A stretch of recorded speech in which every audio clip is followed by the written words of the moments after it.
Welcome to the Off 199 podcast. We are your co-hosts, Jay, Music Nerd, and Dap. We're just a few Miami boys who love talking about South Florida sports and want to bring it to you. So, without further ado, Off 199 starts now. Hey, what's going on, Off 199 fans? It is your boy Music Nerd, and I am back with Off 199 with my usual co-host, Jay. What up, what up? And probably our most frequent collaborator, Nick Burnett. We're our resident FSU alum. Yeah, I know that's right. Let's go. All right. So, contrary to our guests, we are going to start off with UM. All right. So, the college football regular season has come to a close. UM ended with a 7-5 record, up 2 games from last year. So, first things first, we're going to have a reaction to the season as a whole, and then we're going to talk about a few developments that have actually happened within the last hour. So, Jay, let's start off with you. What's your reaction to Hurricanes going 7-5 for the 23 season? You know, it's crazy because I didn't have a lot of expectations going into the season. Like I told y'all before, I wasn't expecting anything. I told y'all I was not too high on anything out of last season. Last season kind of broke me, but the first 4 games of the season, you know, that hype, that love for college football kind of got to me. It was like, yeah, we good this year. We gonna be good. So it's an improvement from last year.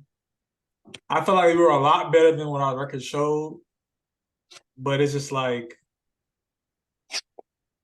man, it's like, I mean, I can't complain. We're better than we were last year. I see the improvements. I feel like we have our coordinators. I feel like we have identity. With all the transfers that remains to be seen, but I feel like I feel like it was a good year as far as the vision. Could it have been better? 1,000 times, yes. Mm-hmm. I feel like we had the potential of maybe being a one-loss team, but you know, the cards didn't fall where it may. I got agree with it. Nick, as someone on the outside looking in, what did you think about UM season this season? I think UMC. I think you guys had a good season.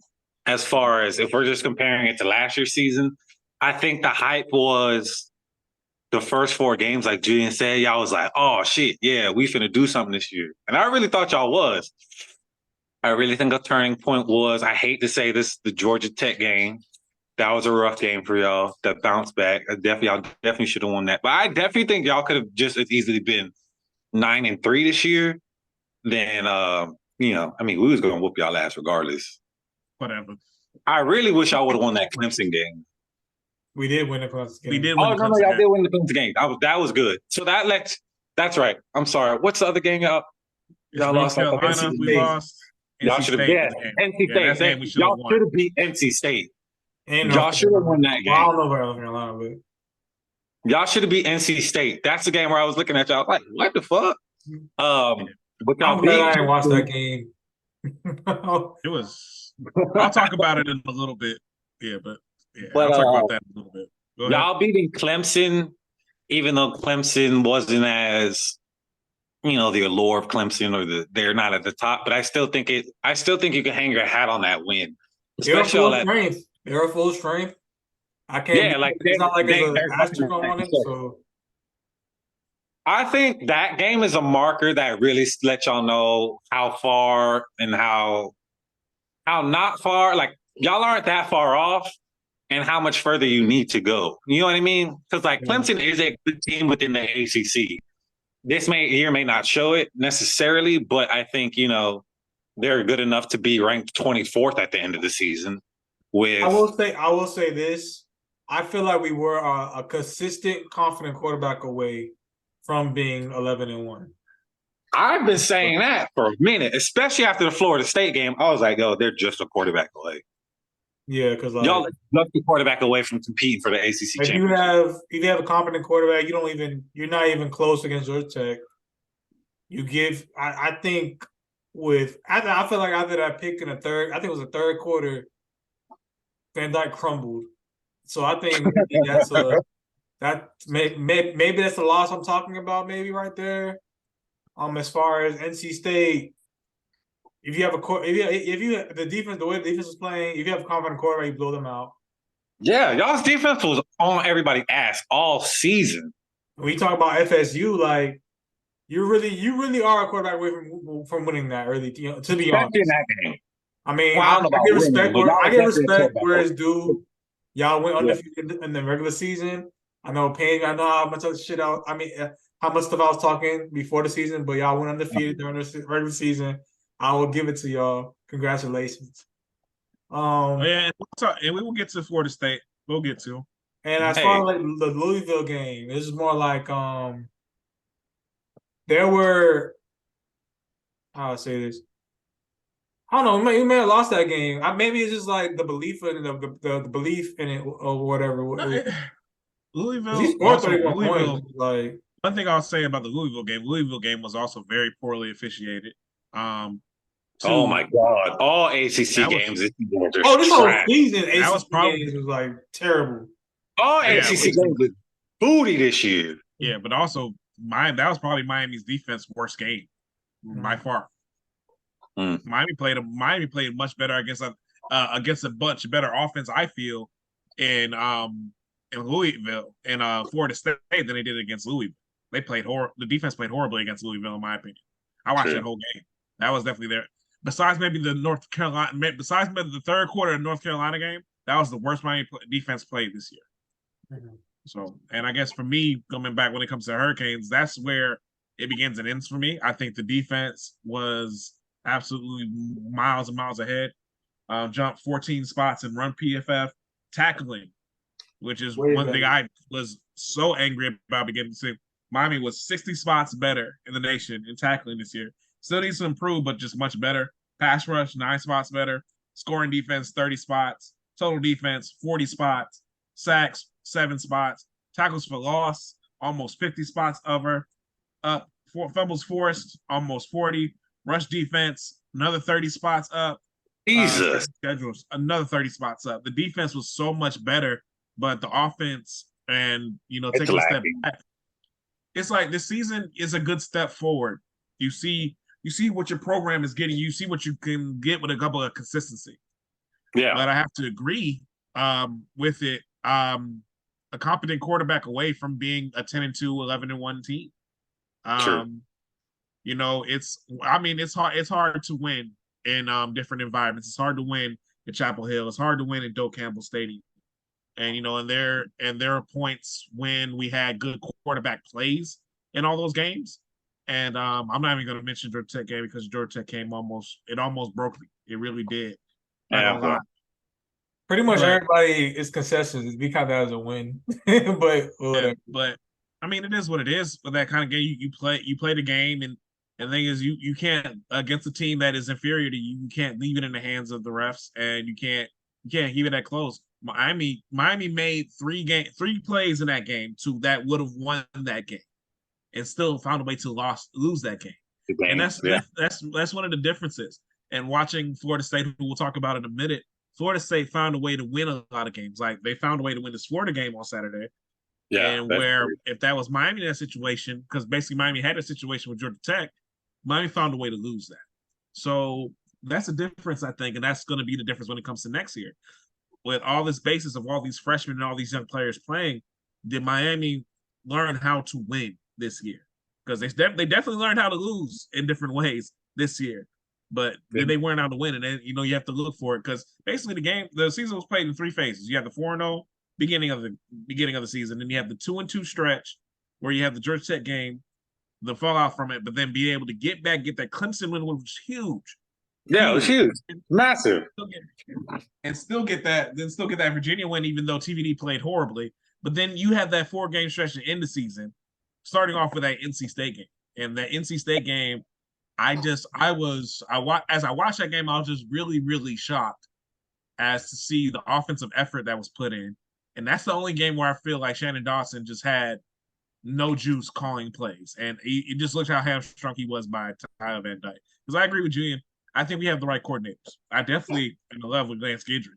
And why do you say that you have the right coordinators then? Well, defensively. Go ahead. Defensively, I just spent well. I know why we had the right coordinator there. Dawson. Well, yeah, that's for sure. Offensively, I think he made when it came to the play calls, that was the biggest difference the first 4 games of the season. It was play call. And even in the games I felt that TVD didn't play well, I think he called a great game against Georgia Tech, called a great game against North Carolina. Clemson was vanilla, but he was smart and he was able to play to the strengths of Emory Williams. Virginia, I think he schemed a lot of plays. My issue was he didn't use Bashard Smith enough, in my opinion. That's my only issue I had with Dawson. But then you can kind of see he just felt hamstrung a little bit by TVD. When he had a little bit more confidence in him after the Florida State game, the games he called against Louisville and Boston College, almost perfect. So that's why I think that we have the right coordinators in place. But I think what you need and you have to have coordinators who are really bound to their coach and they're going in the same direction. I think everybody's going in the same direction now. So, but that's the thing, when a season like this is up and down, you're not sure what to think. But I know those kids are going to play hard for Cristobal. And I wasn't sure about that when it came to Manny the last couple of years he was here. And I know a lot of people are comparing the first 2 years that each coach has had and their records. Like every other last 5 coaches had a better first 2 years than Cristobal's had. But the fact of the matter is none of those coaches lasted longer than 4 years. So what are we really talking about? I was going to ask that question. My thing is, it's 2 years. Realistically, can you not be satisfied with this season compared to last season? Yeah, compared to last season, I'm much better. I mean, but the thing is, like when you have a game like that Georgia Tech game, that can put a sour taste in your mouth. That's fair. And this thing that happened with Manny Diaz was I was actually really happy with his second year. But then we had that North Carolina game, that last game of the season where we gave up like 500 yards of rushing. It seems like all of that progress just out the window. That 2020 year, like right? Miami was 8-1 going into that game. And then for me, that's when Manny Diaz lost the job.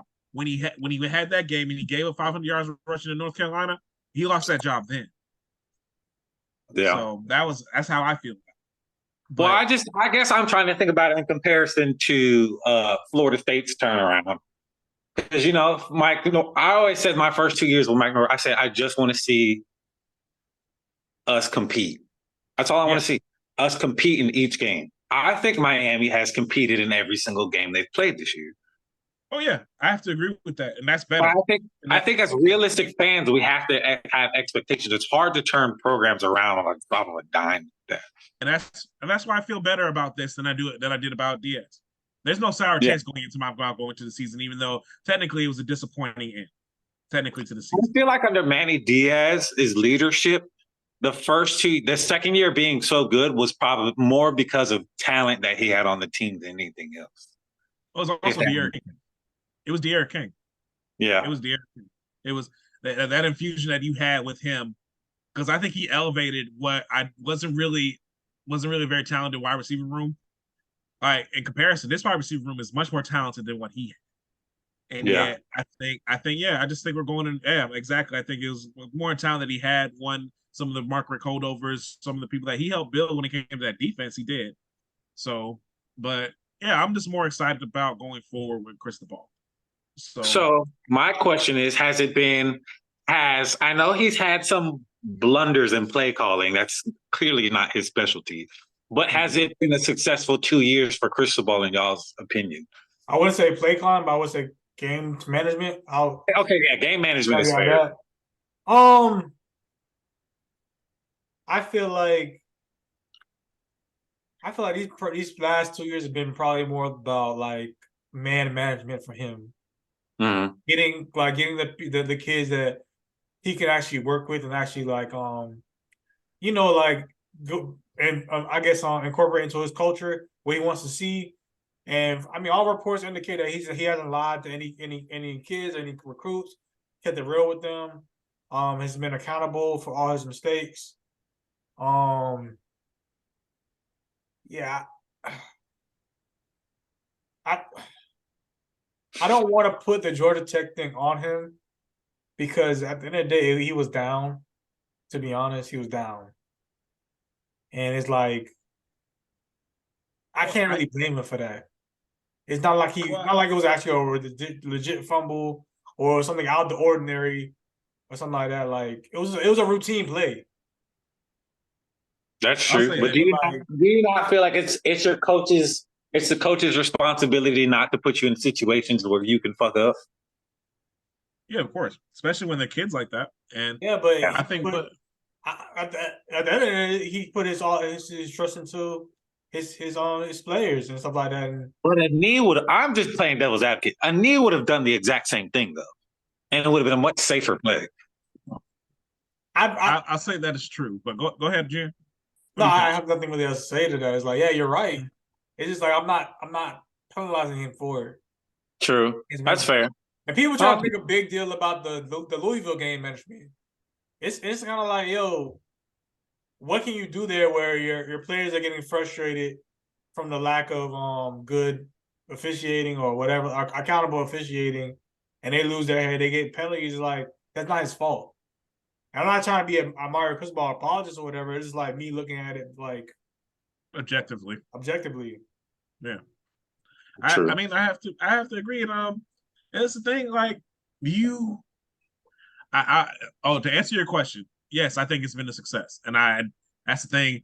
It's hard for me to say that as a normal Flying fan, but the thing is, I'm one of those people who've been saying for a while. And I think I talked to you about this the last time I was in, last time we watched the game together in Tallahassee before this year. I said I am tired of the stagnation. Yeah. I need to go forward, and that first loss to y'all was a huge step backwards. I'm not even going to talk about 45-3 right now because, of course, that was too. But that first loss to y'all, because it's not so much separation of talent, because I never think Miami Florida State are ever that really there. There's not really ever been that big, huge separation of talent, except for maybe the national championship years for each team. Yeah. But it's like when you play that game, what it shows you how much your kids care and how much effort you're willing to put in. Like the 2 years before that, the 27-10 loss, you sat there, you told me, it's like, yeah, this is Willie Taggart's last game, and you were right because of how little effort the kids put in. My God, that was the worst game ever. Yeah, and it was a dead atmosphere. It was nothing. Those kids were just not engaged. No one cared. No one cared. No one cared about that game. And then you get to 2 years later and you see such a difference it makes for Florida State. But for me, I felt like Manatee as coach scared that game. Because I felt like Miami was the better team. He kind of did. So he coached not to lose. He coached to protect his job and to actually push forward his job. Because there was a play, 4th and 5, right before y'all did y'all drive, that they had been going for in the last 3 games beforehand, and they had gotten and they had secured wins. But in the Florida State game, he punted it away. And I just, even though, your defense is playing well at that time and everything like that, but like, no, you don't do that.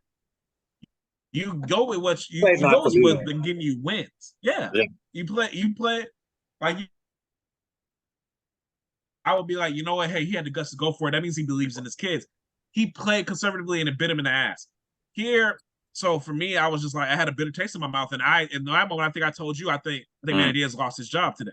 I think I told you that when I was chilling with you later on that week, because I was just so frustrated about that, and I had a week to myself to just think about it, so it just got worse. But like coming into this game and afterwards, it's like, yeah, you're disappointed in the loss and you're disappointed in how they play. But the thing is, you just listen to the way those kids are talking. Like even the kids who were announced today, they're going in transfer portal. It's like, look, y'all ready to come? Like Mark Fletcher to the 24 class. It's like, hey, y'all ready to come? Y'all ready to come here? Y'all better get ready to work. Because you know what? He's like basically saying, without saying don't be a fan later, he's like saying don't be a fan later. We're putting in the work to be great. And there's some stepping stones and there's some growing pains and everything like that. And there's been things that have frustrated us. Just like you see the way that they reacted when playing that Boston College game, the way they reacted to some of the freshmen getting plays, getting interceptions, getting fumbles. This team is together.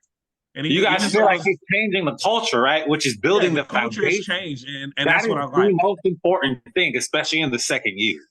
Yeah, and that's what I like. And honestly, the thing is too, he knows how to recruit South Florida. He knows how to recruit this area. So I think Miami's on the right path. I'm not sure it's going to lead to national championships again, Yeah. I'm not sure if Mario Cristobal is that level of coach. I know that's what we paid for. I'm not sure if he is that. I'm not sure. What do you mean by that? You don't think he could take out to the national championship? I'm not sure if he can. Like if he does, it'll be the first time he ever has. But can he? True. But then again, I wasn't sure about that when it came to y'all guy either. But y'all in Norvell, this yeah, I ship didn't know conversation, that. I wasn't sure about Norvell with that either because he had never done it before. But he got his right culture in. He's in the right place. I believe ball's in the right place, and I do now. I believe Norvell's in the right place, so I think it can happen. But yeah, you have to model it after you see what your rival does. You have to kind of model it and hope that where we're looking at is where we at. Because like, yeah, one of the Florida State fans on one of my pages made a comments like, "Oh yeah, well, Norvell, we started off 0-4 our second year, and we went 5-3 to begin the season. Did y'all really think that y'all did that?" I was like, it's not really about that. What Norvell did, he changed the culture. He had them together. Cristobal's done that too. He has them together. And the thing is, a Miami team after what happened in the Georgia Tech game last year would have went 4-8. They went out to win 7-5. They went out to beat Clemson. They went out to even beat Virginia. After that game that happened to them, they went out to beat Boston College after going down 7-0. And they went out and fought in every game that they played this year. Miami fought in every game they played this year. Even the NC State game, which is just a complete that was one of the worst games they played. That's probably the worst game they played all year, but they fought. And even against y'all, when like we went 27-13, it didn't look like there was any chances we could get nothing going. All of a sudden, get an 85-yard touchdown out of nowhere, and you're able to stay in that game, get a stop, and able to have the ball with a minute left, and have a chance. And so we're TVD bad read away from even tying that game. So just saying. Sure. So yeah, I think we're going in the right direction. So I have to say that there's hopes for the future here. So, but one more question I got for as Hurricanes before we move on to Florida State. What do you think needs to change, Julian, to change 7 wins to 10 wins? I think the main thing is get a confident, consistent quarterback. I feel like you have everything around him. I feel like you have All right. You know what? Let's talk a little bit of roster management right now, right quick. Because I want to take into consideration who's going to leave, and I feel like it's possible that probably 3 out of the 5 linemen we have right now will leave. Why do you say that? Well, Cohen, they're all NFL prospects. True. Cohen is that's not NFL prospect. Go ahead, Phil. To basically recap, Cohen is probably leaving. He said goodbye today. Lee is a senior, the new center we got. And then you got Nelson, of course, who didn't really play this year, but is an NFL prospect, is really pretty much out of eligibility. And then Jaelen Rivers is a high. Jaelen Rivers. Jaelen Rivers is a high prospect right now. They look mid-round. Who's our other guard? I think we have another guard that's I forget his name. But still, the other guard was a sophomore. Okay. So that right side, I think it's the right side. I think that right side is the right side's staying. Malinoa and the guard next to him is staying. They're sophomore and freshman. I mean, Jaelen Rivers can stay. I mean, he probably a 4th round or 3rd round. Bottom line, that line was probably top 5 in college football. Like, to see the amount of time that TVD had every game, didn't matter who he was up with, he had time. But and then you got let's look at the defense side of the ball. You're losing both your starting safeties. They're going for the NFL. They're probably going to be 1st rounds and 2nd round picks. I think Malinoa has 1 year left. He has 1 year left, and he is staying. Yeah, as of right now. Your depth's going to get hit by Javaria Harvey going to the portal, and you hit. Well, I don't think your depth gets hit as far as linebacker goes because Corey Flagg was a experienced player, but we had better players as freshmen in waiting to get on the field. To be honest with you, them freshmen we brought in last year for linebacker, they different. I'm telling you, they different. They big, they fast, they different. Well, they're good time Miami linebackers, which we were looking for. Yeah, Bermuda Triangle Miami linebackers. We got even more big, fast linebackers coming in this class. I am worried about on my corners. Hey, like corners was a big surprise this season. I didn't expect them to be as good as they were. They weren't. They weren't world beaters, conference, but they weren't terrible. I was expecting our weren't corners to be terrible. really bad. They weren't terrible. So looking at all that, depending on what we can do in transfer portal, I do see us competing for ACC championship playoff. I think the next year is the expanded playoff, right? Expanded. Mm-hmm. With the 12 teams. 12 teams, So yeah. I do expect us to compete for that next year.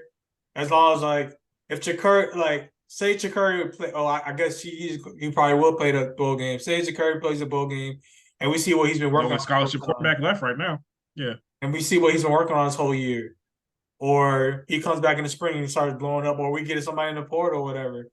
Personally, I'm hoping for Chakuri to be that guy. Me personally, I want him to be that guy, but as long as we have a competent quarterback, I feel like we can hit that 10-win mark pretty easily and compete for college football playoff. Well, I have to agree with that. I mean, I do feel like at least three of those losses could have been wins with competent quarterback play, I feel. Yeah. So definitely with that.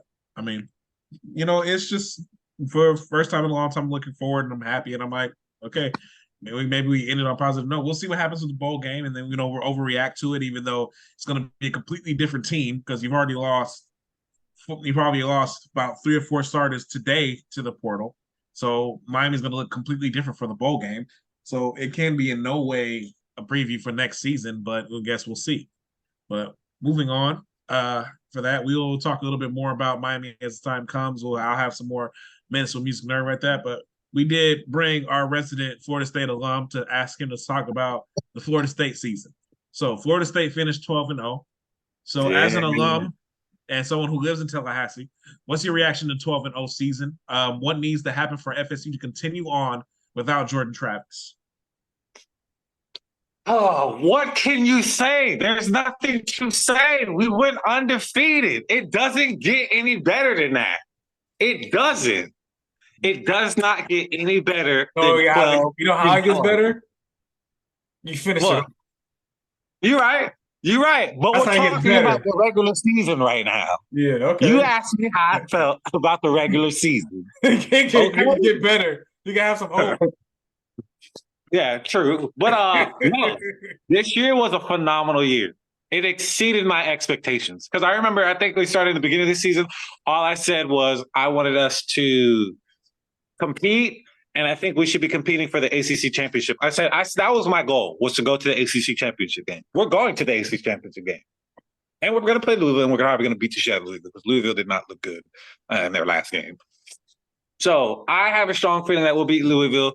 I think we're back on top of the ACC as far as the best team in the ACC. So I am ecstatic. I'm elated. I am more than happy. I know there's some Noel fans out there that are like, oh, there's a bunch of haters that were all mad that we were ranked 4th. I think it's accurate. I think it's very fair. I think our strength of schedule has been good. But also I think about Ohio State's strength of schedule, and their strength of schedule wasn't that much. It wasn't a big difference from ours. I think their schedule was kind of soft, if you ask me.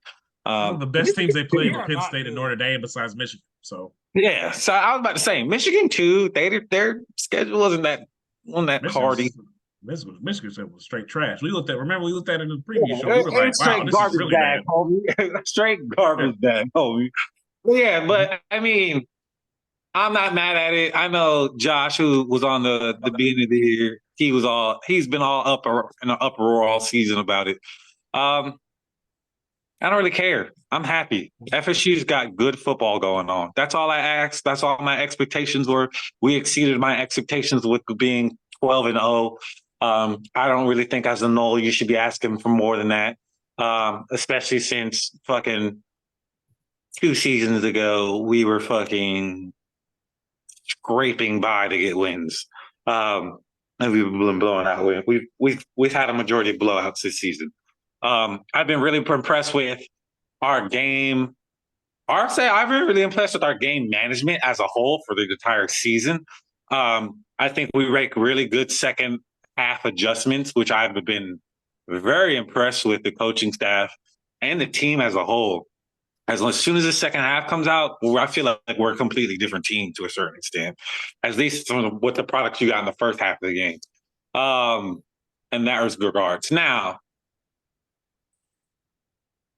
Jordan Travis, I feel bad for you more than anything. Not even as a fan, just bad for the kid just in general. He had so much coming his way.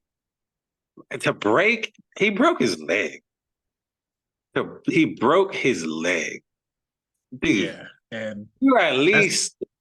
I know. I feel for the kid. That's wrong. You went from being no lower than a second round pick to now being fifth, maybe. We'll have to see. I mean, it's comparable to what happened to Herndon Hooker last year. What happened to Travis? Exactly. So, he got picked up in the beginning of the fifth or late fourth. And if he would not got hurt, it definitely was a second round pick. Definitely. Exactly. That's what I'm saying. And it's just like, for me, I just saw like so much. I'm not necessarily, I love Jordan Travis. I don't know what necessarily the next level looks like for him, but I think he could have had a long career. And when I say the next level, I mean like, I don't know if he's like top 10 quarterbacks in the NFL at some point in his career. I don't know, but I think he would have had a solid NFL career, whether that be a backup or just, a fringe starter or something like that. Yeah, that's what I saw for Jordan. I mean, that's nothing to shake your hat at, especially being a 6-year senior. For, however long. I mean, he's what, 24? Yeah, he's 24. 6 years. Been playing college football for 6 years. So I'm not mad at him, but he's a good guy. I mean, obviously, I don't know him personally, but there's nothing that can negatively be said about him. I just really feel bad for the kid. He worked really hard. He did everything the right way, so to speak. And it's a travesty that your season had to end like that, especially some sorry ass team, Alabama. What was it, Alabama State or Northern Alabama? Some shit like that. Northern Alabama. Yeah, so I know some people were petitioning to get that type of hit, make it illegal in all sports. But I'm like, you guys have already taken away high hits. You guys have taken away ankle hits. Look, this is football. What's left to hit there? So it is what it is. It's it's a man's sport. You live and die by the score. What Florida State has to do to continue success this year, especially as far as playoffs are concerned, I don't know. That's a hard question for me to answer because I've kind of been asking myself that question because after looking at it, our playbook's not our playbook anymore. The run PO is completely out of the equation. So that makes us very limited. I don't want to say limited, but it makes us one-dimensional is not necessarily a word, but it's like, that was a big part of our offensive game and it's gone. So it makes less that teams have to defend or prepare for. I thought the dude can run. He can run. He's athletic, but like he doesn't do Travis. He's not RPO like I'll bust it out for 30 yards. Mm-hmm. He's I'm gonna give you a quick 10 right here, but you're not gonna call fucking 10 run plays for me in the game. And then look at what happened when he was able to pull it against Florida. He almost got knocked out the game. Oh my! We're not even gonna that one. Honestly, hot take here. That wasn't that bad of a hit. What are you talking about? Honestly, like I don't even think it wasn't even a dirty hit to me. It wasn't even dirty. I'm not gonna say it was dirty, but it was definitely. I feel like I agree with you in a way bang, that it's more bang bang than what they made it out to be. Yeah, but by the letter of the law, it was hideous. Yeah, by the letter. Thank you. By the letter of the law, the kid should have known better. The kid should have known better. By letter of the law, I disagree. He was right to be taken out for target. But I disagree that he should have known better. The quarterback's running full speed to the first down. Both of those players are going full speed trying to stop him from getting the first down. And I got a split second. He starts sliding. You expect the player to just you can see when he started sliding where they were at. it was so close. It's like how do you even stop after that? How do you stop? Well, that's where I can give that to you because I understand where you're coming from. Like when he started sliding, he had already kind of started to do so. He already started to gather. It's like how he had do I already started stop to gather. him? But the thing is, like for me, I did feel like he did have enough time to kind of like come up and be like, okay, run out together. I really don't think he did have enough time to like even avoid him. It's kind of like he slid into that tackle. For me, I think the call would have been different if he at least made an effort to lessen the blow, if that makes sense. The thing is, when he led into it, he kind of put his arms up and into it like it was up to like he was coming up. So I understand where he's coming from. He was trying to lead with the shoulder. He was trying to like get his head out. Yeah, and then you got the other hit where it was two of them knocking the motherfucker out. Yeah, so like, it's kind of like it's like I just feel like there's nothing you can do as a defender that's played in that position. There's nothing really you can do to like you're gathering, and the game is a lot faster than what I played at the level I played at. Well, no, that's fair. But we've been saying that for a while now. It's the rules aren't set up for defensive players. I just feel like they made it seem like, oh, he had all the time in the world to no, he didn't have all the time in the world. But there, to a certain extent, there was a choice I feel he could have made. But in a way, he just kind of went with it instead of kind of like making a soft kind of ease up. Do you pussy for the tackle, or do you go full speed like you've been taught to and make the tackle? That's pretty much what it was. Do you pussy for it, or do you go full speed? But like when it comes down to it, so right, this thing, and this is what it was a 3rd and 15. Yeah, and he was like he could get there. There was room for him to get there. But he slid at like he slid about like 5-8 yards out. So like he was way short of it. He was about 5 yards short. As a player, how do you know to let up at that point when you feel like this is where I think Florida needs to prove. I think they did a good job of defending the first down line. So I think if you know you're running from the first down line, you're like, okay, you need to just make sure this guy doesn't get there. Mm-hmm. And so that's why I think that's the best thing. But also, it's hard to coach that when it comes to it's hard. But you got to coach your kids now to not target, to not make those plays, because those are game changing plays, and that lost Florida the game. So unfortunately, and I mean, so that's really what it came down to. He had instead of I know that it's really bad to teach it, and we got to find another way to get it. But yeah, I don't think you can go so much full speed on that. And he's a young player, so he's going to learn. It's like what you got to do. You got to make sure that you're protecting that first down instead of going. The game's down to the game's on the line. It's desperation. How do you not go full speed?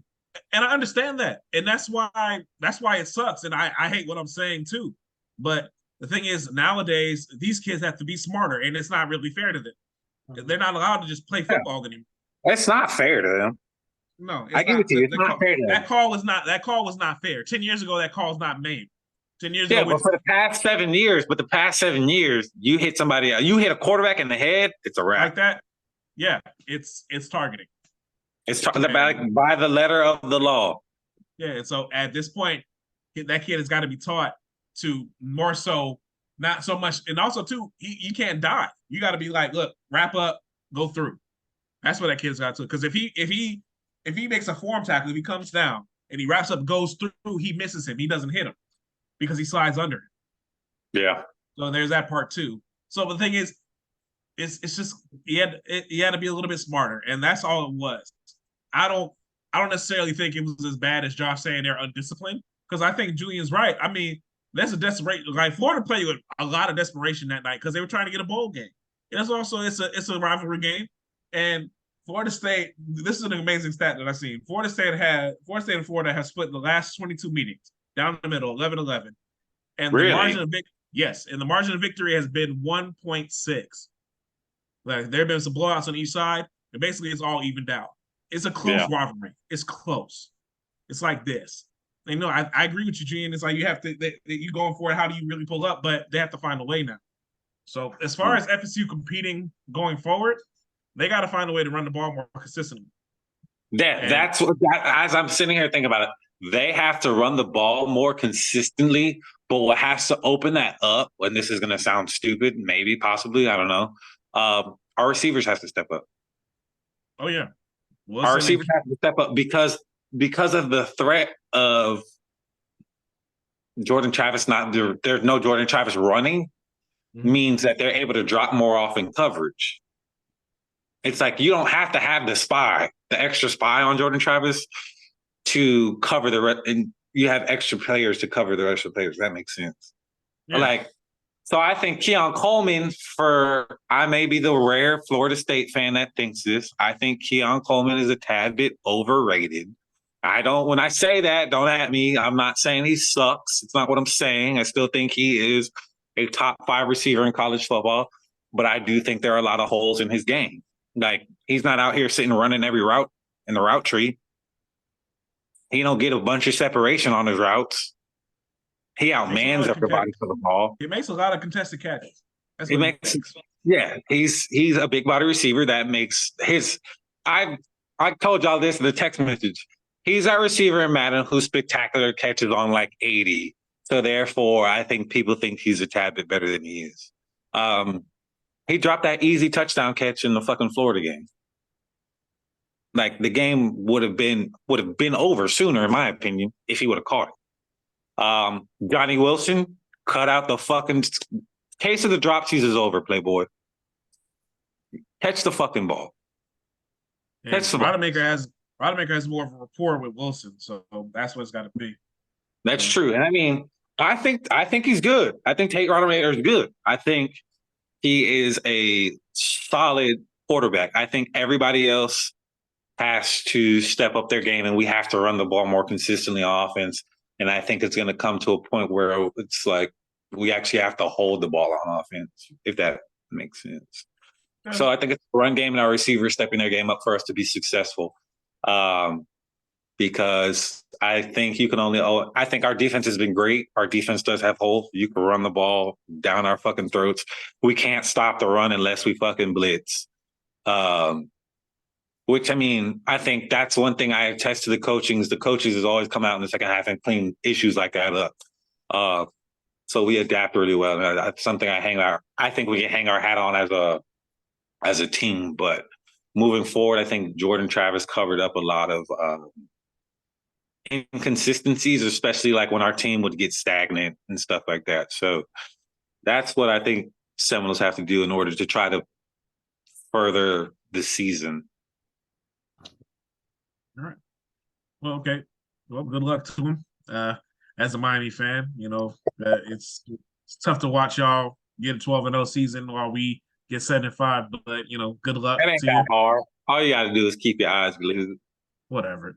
Anyways, all right. Looking ahead to the future at the ACC. Now, the ACC will not look the same next year. We're adding Stanford and Cal. Literally, Miami has to Stanford. Yeah, Miami has to travel to travel to Cal next year for a game. So, that's going to be late. Isn't SMU also in the ACC or no? Yeah, SMU. Oh, man, I forgot about SMU. SMU will also be there, which also reminds me, Rhett Lashley got a big raise, so he will be on par with a lot of his ACC counterparts now. And so, also, Rhett Lashley, the head coach at SMU, he used to be offensive coordinator at UM. And the rumor is that a couple of the offensive players who are transferring are going to go to SMU. The big rumor, Don Chaney is probably going to go to SMU. That's what the rumor is, from what I can tell. Look, I'll comment this. A lot of the UM players that left last year with SMU, they ain't start. Yeah, they didn't get a lot of playing time. They didn't got a lot of PT, so we'll see about that. But I know it is what it is. Like, when it comes to that, we didn't really get to talk about transfer portal. To recap, Jafari Harvey, Don Chaney, Corey Flagg, Tyler Van Dyke have all announced their entry in the transfer portal today. At this hour at 9:00 p.m. on December 27th, I believe. November 27th. Yeah, November 27th. Mm-hmm. There'll be more to come, and I will talk more about that in a minute from Music Nerds as the week goes on, and we'll talk about that more with y'all. But, this team will look different. That's what I was saying when it comes to the bowl game. As far as the future at ACC, I'm not sure what to really expect moving forward. I also too really we talk about the future of the Power Five. Every conference besides the now dead Pac-12 conference is going to look absolutely completely different when it comes to with them joining. What does the split look like now? Well, all the conferences are not going to have any divisions anymore. It's all going to be top 2 teams. Yeah. So no more East and West for SEC, no more Atlantic and Coastal for the ACC. But that happened this year. The Big 12 will no longer have Western and Eastern divisions. That was last year for this. Pac-12, they already stopped doing the North and South, and Big 12 stopped doing North and South for a while. So it's for Big 12 has done the top 2 teams for maybe 5 years now. So and now the Big 12 is going to have about 13 teams, if I'm not mistaken, as well. So the Big 12 finds a way to kind of keep in that Power 4, I guess, as we should call them now. But we've talked a little bit about this, especially us three, and we talked a lot about what college football looks like.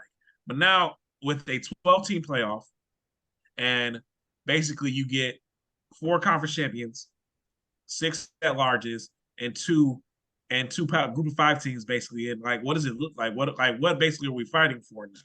Is it the rivalries? Is it just money? Is it just winning? What are we fighting for? Are they even the rivalries anymore? Because they're doing the 3. If you pay the 3 consistent teams, right, and then you get your 2 rivalry games, is that what it is? No, the ACC's got rid of that because you can't do that with 16 teams. So they got rid of that. That's what I was asking. 1 year. Yeah, they got rid of that. So it's that way completely out the wayside because I don't think Miami plays. Miami's 3 teams were Louisville, Florida State, and Boston College. Miami doesn't play Louisville or Boston College next year. Yeah. Okay. If I'm not mistaken. They get back Virginia Tech. Virginia Tech is going to be one of their forever rivals now, which it should have been in the first place. Whatever. But it's looking at it, and then there's still rumors out there that there are teams that are planning to lead the ACC, which I'm not sure how much stock to put in at this point.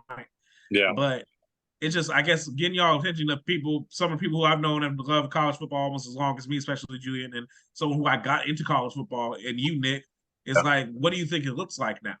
Now, I'll start off with Nick. What do I think college football looks like?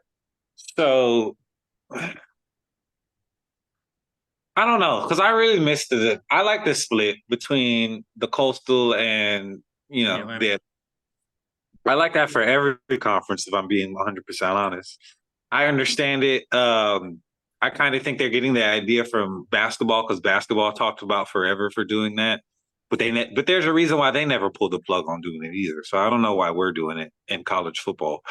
But I think college football still looks like, as far as the playoffs are concerned, with 12 teams, I feel like it looks like what it did the first year that we had the 4 teams, if that makes sense. I think it actually makes certain bowl games matter again. I think it makes more. That's what I think. I think it makes more bowl games matter than what we currently have, where a bunch of bowl games don't matter. I mean, you have kids playing saying they're not going to play bowls like the Fiesta Bowl or Orange Bowl because exactly because it doesn't matter. It doesn't matter. So what I think of they're doing, and I'm pretty sure this has already come out. So you just make the Fiesta Bowl a part of the playoffs, and that at least gives more incentives for players to continuously play. But granted, I think 12 teams is drastic for the playoffs. I would have been happy with 6 or 8. I think that would have been a sweet spot still to get because the whole thing about college football, what really makes that's great about college is the drama that comes with college football. It's the argument of having the stupid discussions of why does a 1-loss Alabama team get to jump undefeated? You get to have that. And I think expanding the playoffs out to 12 teams lessens that conversation more because,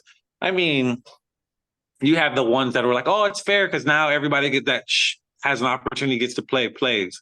But I think, I don't know.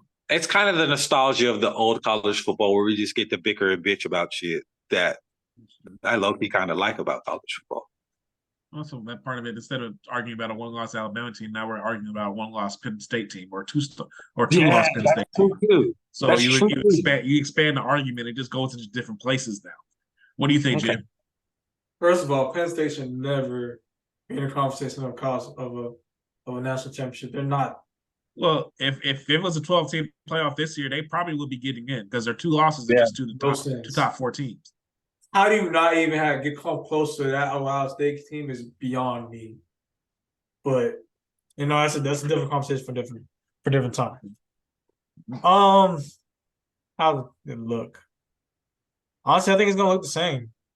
Do you think I was so? kind of skeptical at first, but it's like, let's look at this season how it's been. It's like seeing Texas being good, seeing that Texas Oklahoma game, and that and seeing how they can go toe to toe SEC teams. It's like college football is gonna be college football. That's what I think the biggest thing that changes, though. I don't think necessarily the playoff, the expansion of the 12 teams is going to shake it up so much.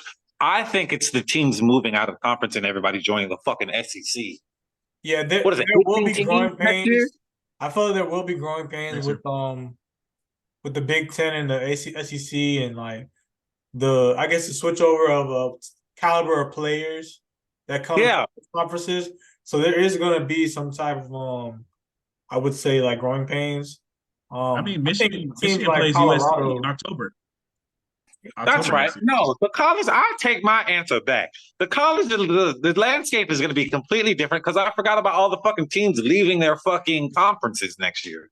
Yeah, I like think it's fucking stupid. I We know got 18 teams in the SEC. Yeah. Come on, man. Colorado's going to have You were saying, Jay? of it. I think Colorado's going to have a better time of it because they're going to Big 12. They don't have any USC's in Big 12 anymore. They don't have any Oregon. I think it's good. I really think that just Colorado decided to have the absolute worst time to go to the Pac-12 because for Pac-12 had its best year this last year. That's really what happened. That's crazy. They've been in Pac-12 for a while, though, right? Haven't they? Yeah, I mean, their worst time to get Deion Sanders and Yeah. to try to bring attention to itself because now we all know that Colorado went 4-8, and so we would not have known had they had been coached by some white no-name guy or anything like that. But because Coach Prime, because of all the black people watching Colorado, we know they went 4-8. We know their offensive line was absolute trash. Yeah. And so we also knew because the Pac-12 had its best conference this year by far. Which is crazy, brother. Do you think the Pac-12 is the best conference in football, though? No, yes. I think so. Ooh. Yeah, I think it's arguable. Per team, I'll say this: if Washington State didn't fall off the way they did, I would agree with you. But Washington State falling off hurt them. I mean, I feel like you have Washington, Oregon. USC is okay. Oregon State was good. Oregon State was good. But Utah did not have the season I thought I was going to have. They were still good, but Arizona stepping up was a wild card that I did not see happen. Yeah. And so I think that brings it more up in the conversation. That's fair. It's possible too. Is Arizona going to Big 12 next year? I have no idea what they're going. I know they're leaving, but I forget where they're going. Has the Pac-12 officially dissembled? No, it has not. It only has 4 teams in there? Oregon State and Washington State are the only teams with any say in any type of matters for them now. Like literally, the other teams that are in the conference this year have literally if they have meetings or whatever, if they want the only votes that count are Washington State's and Oregon State's at the moment until they find a home. So the rest of them have no say in what goes on for them going forward because technically they're just not a part of them anymore. So I think Arizona State, and Utah are going to Big 12. Yeah. The Pac-12 will no longer be existing soon. And technically, it'll be like Oregon State and Utah, Washington State have some type of agreement. I think with either the Mountain West and a couple another conference and Big 12 to keep them going playing games right now. But there's gonna have something is gonna happen. They're gonna land somewhere. They're gonna have something more concrete. Both of them had solid seasons. Oregon State was the top. Just join another conference and they'll no longer be a Pac-12 conference. Then because the Pac-12 is pretty much done. There's nothing else to say about it, but we can't say because it's not officially done. That's crazy. That president had to get fired. It's like, bitch, you let all these fucking teams go? What the fuck were you doing? Absolutely nothing. But yeah. Crazy. But yeah, no, you have games you have like Texas playing. I think Texas plays LSU in like October next year. You got USC playing Michigan in October next year. You have, I think Ohio State plays Oregon in like September next That's year. what college football looks like next season. Untraditional. Yeah. Untraditional. And so it's gonna be interesting to see. But we gotta move on and move on to it. We gotta run out of time here. So let's get to the NFL. So Miami Dolphins, 8-3 for actually the second straight season. Miami is at 8-3. Isn't that wild? So yeah, it's wild. It's the second straight season, I think. So Bert, first question is like one, why all the hate, Dolphins fans? Or why all the hate everybody else? It's a positive start for the Dolphins. So what are we looking into? Basically, like one, what is your reaction to the start? And how does Miami maintain this? And I'll have some numbers for us as well. So let's start off with you, Jen. Honestly, like I get what you say, why all the hate, because I feel like Dolphins fans kind of hate themselves at sometimes. Like, that's they're nitpicking, and it's like, yo, I'm just enjoying the ride. I don't know what y'all doing. Like, I'm having a great time. Y'all can be like, oh, that's why Tua this, and that's why McDaniel did do that. Bro, we winning. I don't care, and I don't care about this narrative of, oh, we don't beat good teams. The NFL is filled with unpredictability. Anybody can get beat on any given weekend. So, like, why are you Philadelphia's one loss is to the Jets. like, why are you complaining, bro? At home. I'd rather go undefeated with just bad teams if that's what it is. I don't care. I don't care. I will say this. I really want the 1 seed. I really want the 1 seed. Like, I'm watching that thing, like, trying to get the 1 seed, yeah, but I'm just enjoying the ride. Like, it's been a fun season. We scored 70 points in a game. I'm not going to complain about that. There's something to complain about. It's true. I mean, there are problems with the team and stuff like that, but like, not problems where it can't get fixed easily. Like, one good weekend, it could be fixed. Like, I am not worried about this season. I'm having fun. I love my Dolphins. All right. Nick, as someone on the outside looking in, what do you think about how the Dolphins have started? So let me ask this. You mentioned the hate. Is it the hate from the fans itself? A lot of it, yeah. I was going to say, from the outside looking in, I don't think it's too much hate. I think Tua is probably scrutinized a lot. We've had that conversation. For years, it's more like, oh, McDaniel doesn't call a good game. He's always doing dumb stuff. It's not like, yo, this aggressive play calling is what got us here in the first place. I'm not exactly. You live and die by the sword. It's what got you here. I think what it is, especially with Dolphin fans, correct me if I'm wrong, maybe not you two. You guys are just waiting for the eventual plummet, so to speak. I'm not waiting for that. No? Yeah. I think that's what it is for a lot of other people, though. I feel like you guys are waiting for Miami to be Miami. I feel like last year there was a reason for the plummet. Right now, I don't see any reason for the plummet. That's fair. I finally am coming. I'm not saying I'm on the Tua bandwagon, but I am no longer adverse to Tua. I realize that my indifference to or bias towards against him was the eye test, and we always compare him to Herbert. And it's really that Herbert's just more talented, but that doesn't make him the better quarterback. Tua is the better quarterback in that argument, so therefore he is a good quarterback because he makes the right read, he does the right things, he throws the right ball, and he protects the ball. And you guys are actually protecting him this season, so Tua's a good quarterback. You guys definitely have built a lot there. There's a lot of talent, and it's kind of scary. I'm not going to lie to you. A small part of me is just waiting for Miami to be Miami. My thing is, if you guys do make a postseason run, which it's you guys fair, probably will, I get that. It's fair. That's all I'm having fun. It's fair. Yeah. Fair. I've been a fan for over 30, for almost 27 years, probably. So I get it. Well, I'm not going to put 27 years on me. I'm gonna put 24 because that's the last season. That's the first season I actually remember. But yeah, so I think it's that. We're just waiting for Miami to be Miami. But y'all almost have too much talent. My thing that comes into question is towards the end of the season when games get harder to win because everybody's finally getting their shit together to make the playoff push, will not knowing how to win become a factor? I feel like we proved what we're getting. I feel like we're getting there as an example of the Raiders win. We found a way how to win when we beat the Raiders last week. Okay. I feel that was our game where we're like, all right, we found a way to win that game. We turned the ball over 3 times, but we still found a way to win that game. Our defense showed up, type of thing. So, I feel like what your point is granted.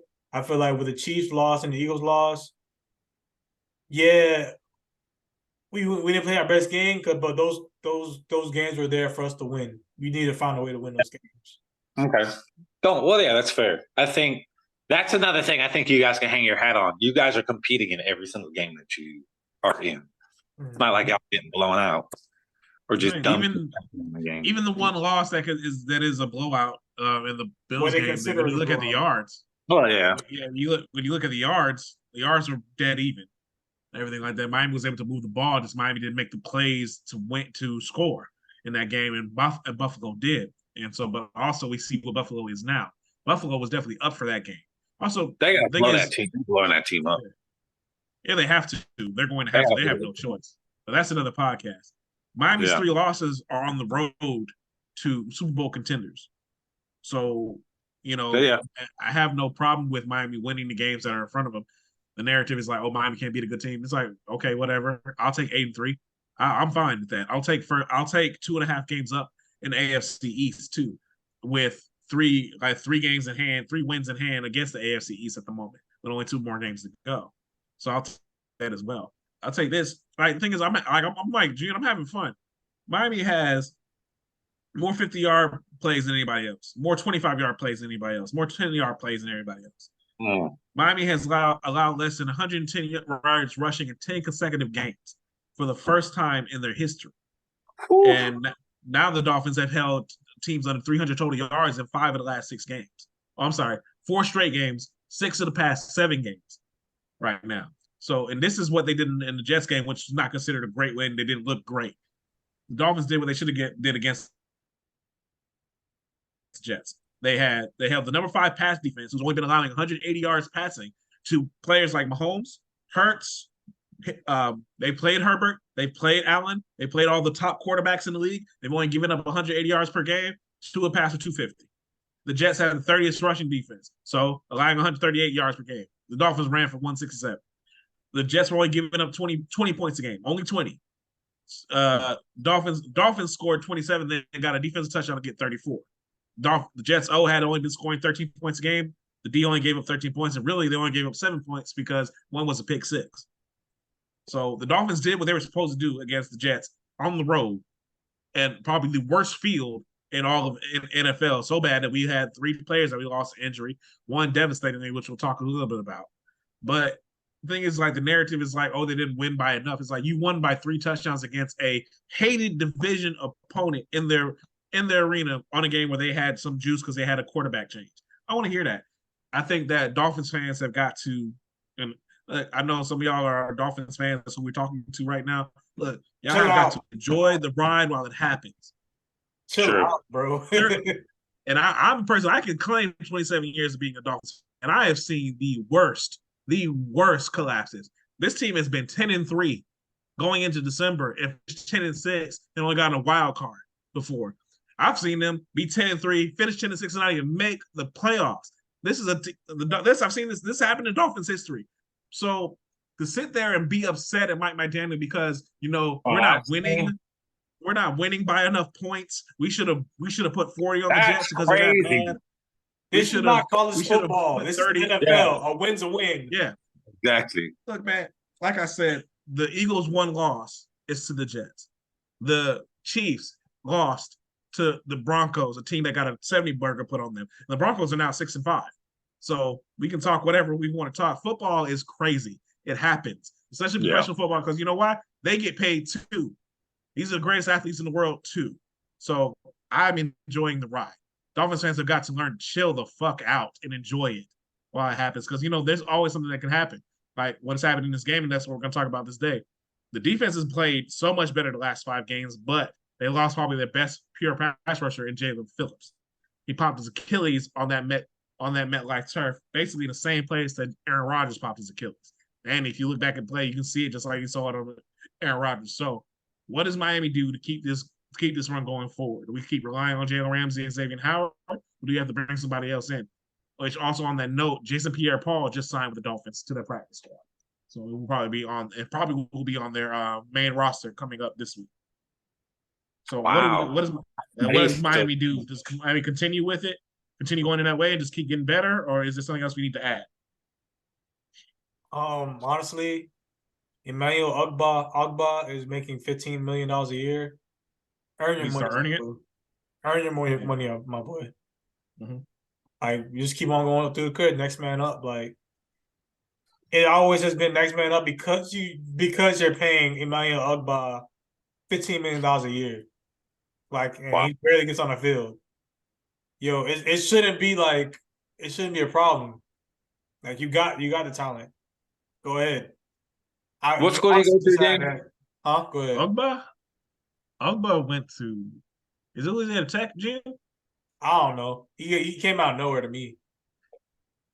He played for the Chiefs actually at first, but I forget where he went. I think it's Louisiana Tech. I don't know. But we get to that. But yeah, we have to keep going forward. Ogba has to step up. You're right. But also too, this team is not a team that get pressure from a lot of people. No one has more than 6.5 sacks, but they have 4 people who have at least 4 sacks. So Miami gets pressure in different ways. 4. Mm-hmm. Ogba has 4. Sealer has 4. Chubb has 5.5. Christian Wilkins has 6.5. Mm-hmm. And there's somebody I'm missing who has. Van Ginkel has 4.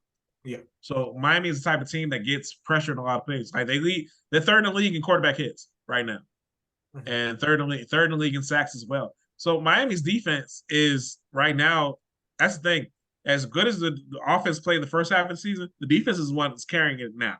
And so, yeah, there's the record check for Tyreek Hill. If he averages 170 yards for the rest of the season, he'll break Calvin Johnson's record. But right now, it just seems like his pursuit of the record is still in step with what Miami is trying to do. Because when he plays well, Miami wins. He has over 100 yards, a touchdown, Miami's 7-0. He has over 100 yards, Miami's 8-0. So, yeah. I mean, that's what we're looking like right now. So we just got to hope that the Dolphins fans can enjoy the ride going forward. All right. So for the last thing that we're going to talk about today, we're going to do the Miami Heat check. So Miami had a slow start, started 1-4, but now they're playing well as they have won 9 of their last 13 games, though they have lost their last 2. But their last 2 have been without Jimmy Butler, Bam Adebayo, Duncan Robinson.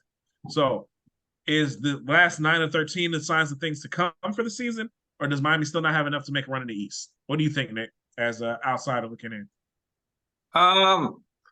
I think the past few years, y'all kind of started up slow. So that's not anything. I don't think that's anything to worry about. I think you guys kind of fall into the categories like we're a championship competing team. We have a championship caliber coach. We know when to turn the gas on and to flip the switch. So I never really worry about you guys in that extent. What you do worry about is, do you have the depth this season to go all the way? I don't know. You guys would know that better than I would. Well, I think Miami was deceptively deep the last couple of years, and I think that's how Miami has been able to go. Because the thing is, a lot of people don't. A lot of Heat fans don't understand. Miami was hurt last year. That's one of the reasons why it led to the 8th seed, and part of it too. The way they played that playing game against Atlanta, that was just kind of came out of nowhere. That was trash. That was trash. Yeah, but then there's also the rumors like Miami felt more confident against Milwaukee than Boston at first, so maybe that's that. But I don't believe that. I think Miami doesn't care who they play. That's kind of how Miami is built. So, but I think that Miami is a team that's never going to be scared of anyone that they play in the NBA, especially in the East. They're not going to be scared of anybody, and that's why they have no problem holding out a bunch of their starters against a team like the Nets, who they probably should. Who they're technically competing with for playoff slots, they probably should play against them, but they don't really care because they know in the end, when we're at full strength, we're going to beat you. So, like, for me, I'm kind of like stay the course. I mean, but as far as championship goes, I think we still need a little bit more time as far as what it looks like. But like you just said, we have championship caliber coach, you have two championship caliber players, so they know when to turn it on. So, what do you think, Jay? Honestly, I usually don't pay attention to NBA before Valentine's Day. But because that's when NFL stops, and that's when I turn on the NBA. But I have been keeping up with it because I'm on this podcast, so I have to keep up with it. So I've been. This is from what I see is more like I feel like right now they're in a period of figuring out. All right, what do we have? What's our rotation like? Like, what do we have in the background? What's our depth looking like? We know what we have in Bam, Jimmy, Tyler, Kyle Lowry, and all that stuff. Let's see how it gels. I feel like they're just filling things out right now. You can kind of tell on the floor that they're filling things out. They're trying they'll get up for like the next game or something like that, or like I forgot who else they played. That was a big game, but Cavs, they beat the the Boston game. They got off the Boston game or something like that. But like, yeah, I feel like they're just filling things out. They're trying to figure out. All right, can we play Hami? Can we play is Hami Aquez a gym? Can we play him like that? I'm still waiting for them to try out Jovic. He played last game. He played last game. Cool. They played him at the 5 though. They should not have played him at the 5. He's a 4. Yeah, he's not a 5. But like, I think they're just trying to figure things out and see what they have. They're experimenting, and I'm not really worried about if they look good or if they don't, because it really doesn't matter right now, in my opinion. Like, I think this whole tournament thing is stupid, and I don't think it amounts to anything. But hey, yeah, that's how I feel. Like, I want to know what the players really feel about that. I don't care. I don't know. I don't know if the players care. I mean on TV when they're playing the Knicks, they're like, I guess they're like, oh, players are kind of ramping up. People want to go to Vegas now. But I'm like, I think they're just playing basketball. It feels forced, right? It feels forced. Yeah, I know those courts feel forced. Those things are ferocious. Is it 500 per person or is it 500 per team? No, per person. Per person, I get it. Okay, maybe. Yeah, they're paying for $1 million purse basically, and that's per person, from what I understand. Oh, okay. Like when the winners get $1 million, I think the runners up get 500,000. I think if you go to semis, you get 250. Okay, I guess. Mm-hmm. That's the only reason that's the only reason that's the only way the players are going to prove this. You have to make it insanely lucrative for them. Otherwise, why would they try to put their bodies through more games? Well, I mean, I guess it is more games if you go further. But I mean, only if you go further. That's the best part about it, that they made it inside the regular season. True. That's the best part about it. I think the success for the play-in tournament will come not necessarily this year, but it will be the next 2 years if they continue to do it. Because people are like, I want that bag. How do you elevate it and mold it? Yeah. Yeah. I don't know. But my whole thing is y'all are already getting paid millions upon millions of dollars. What the fuck does it matter? But that's the thing. It's not so much for the star players. It makes a difference for those middle tiers, those 12th men, those 11th. Shit, Orlando looks good in it. So, I mean, that's my team. I'm an Orlando fan. We actually look good in the fucking tournament. So, hey. I think to anybody, no matter what your profession is, 500,000 look good anywhere. That's true. So, I don't. Tax. Well, yeah, tax. Who knows? Maybe it's not taxed. Maybe they could put it as a stipend or something like that. I don't know. That'd be interesting. I don't know. I mean, you can't. I mean, legally, I can see how they can manipulate it. Oh, let me not even go into that. Yeah, that's like a whole other conversation. It's a whole other podcast. Yeah. We teach you how to manipulate the system. All right. But no. All right. Well, that is it for today, ladies and gentlemen. Thank y'all so much for tuning in. For Jay, fins up. For our resident FSU alum, congratulations on ACC championship berth. Hopefully, y'all able to go forward. Florida State. All right, enough of all that. So, thank y'all so much for tuning in. I'll be here throughout the week with some of the Minutes with Music Nerd. We are going to be off a little bit because our fearless leader is going to Paris for the next few weeks. So, wish him safety and luck. Safe travels. And everything. Safe travels. And we will be talking to y'all soon. Hopefully Dolphins, hopefully Hurricanes, hopefully Heat all win. Like I said, Heat up, Fins up, Hurricanes up. We'll see y'all later. Y'all have a good night. Peace.